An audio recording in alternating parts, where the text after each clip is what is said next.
So my name's Sarah Nolan, and I'm an organizer with the San Francisco Organizing Project in San Francisco, California.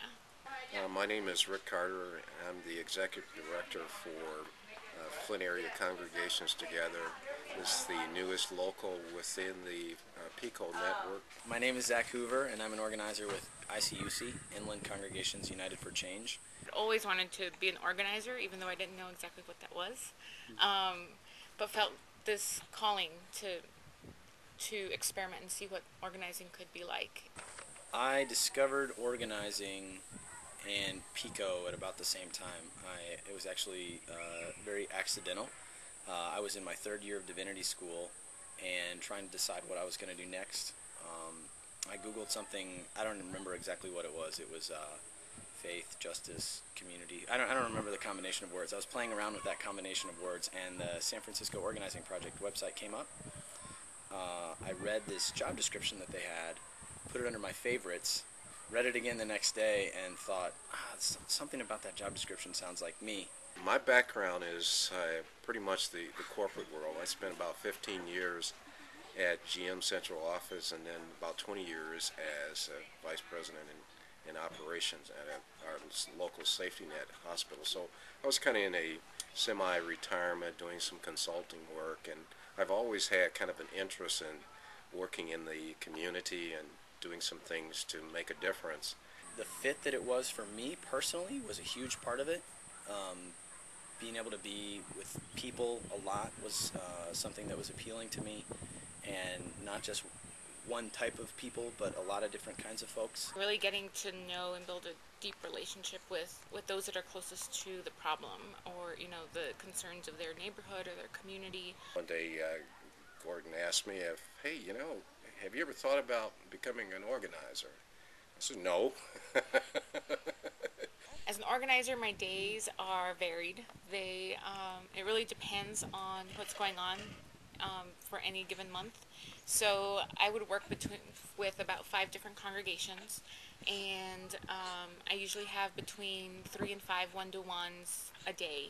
So I'm out in the community doing home visits, visiting people in their homes or at coffee shops, or they'll come to the church and we'll meet there. And I spend a lot of time in what we call one-to-ones, which is sitting down with folks from the community, getting to know them if I don't know them, letting them get to know me, hearing about their perspective on what's going on in their community, hearing about what do they see happening, what's the impacts on their family and their church and their community, and then hopefully if I'm on my best days, really being able to think with them about what does it mean to be who they are, where they're at, and what do they want to do about it. It was a real eye-opener to hear people talk about, no, that's not what we want, that's not what we need, this is what we need. So oftentimes in the church community, we have our benevolent programs where we provide clothing, we provide food, our food pantries and things like that. But those things don't really change the situation. And what I was hearing from folks when I was doing the one-to-ones, and I continue to do them, is that they want to know, what is it I can do to make my life better? I think about organizing in my family life. It's like how are organizing principles fitting into the situation that's going on in my family, or when I'm just a parishioner, a lay leader in my church, and there's different interpersonal struggles, how can organizing help this situation?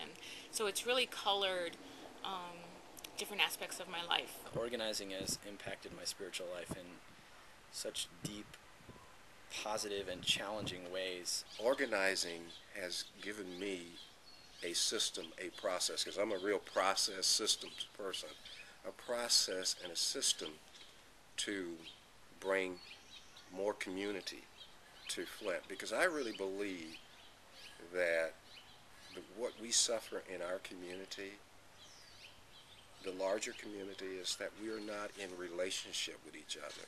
Some of the talents that any person can bring to this work that would be of value is just being relational, being really open to challenging yourself, and and being challenged by others. There are a lot of important gifts and skills that someone um, should or could or might bring to organizing. Um, I think you have to love to learn. You have to be willing to, you have to want to grow, willing to be challenged, willing to challenge, which can be challenging. I'm talking about having some internal security, being able to say that I'm a powerful person, that I have inner peace and joy. People read that. Really consider your own story in why you want to do this. Why is it important that you organize? And what's the story and the root of where that urge to organize comes from? I think that's probably the most important thing for an organizer to do is to be very authentic, be true to yourself. I mean, you do have to recognize the cultural differences and distinctions, but be yourself. Be yourself. Um, I'm still engaged in organizing because I love it. um, people ask me if I'm happy with my job, and I always say I think it's the best job in the world. It was almost like an epiphany that I felt that, man, I've been to the mountaintop. Now I have some tools. I have a process that I can take back to the Flint community. It's been tried and tested. And it's been proven to be successful in other locations. And why not Flint? Work for PICO.